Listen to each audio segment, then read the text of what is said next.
কি আর বলবো, প্রথমে তোমাদের দাদা ভাইয়ের জ্বর ঠান্ডা লাগলো, তারপরে ছেলে, তারপরে এবার আমারকেই বুঝতে পারছিলাম যখন আমার গা হাত পা প্রচন্ড পরিমাণে চিবাচ্ছিল যে এবার আমার পালা। ওদিকে তো দেখো, ওদিকে আমি তো রান্না বান্না বেশ অনেকটাই হয়ে গেছে, আর মাছের ঝোলটাই রয়েছে কড়াইতে।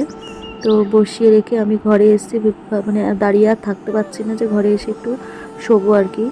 তো এসে দেখি ঘরের এই অবস্থা, মানে কি বলবো, রান্নাঘর গুছিয়ে আসলে ঘরের এই অবস্থা হয়, আবার ঘরের থেকে যেই বেরিয়ে রান্নাঘরে যাব ওদিক থেকে আবার ছেলে মেয়ে দুজনেই এরকম দুষ্টুমি করে। বাড়িতে থাকলে দু ভাই বোনে কি যে আর বলবো, বলার কোনো ভাষা নেই। মাঝে মধ্যে এত কান্না পায় আর এত কষ্ট হয়, মানে আর কি আর বলবো।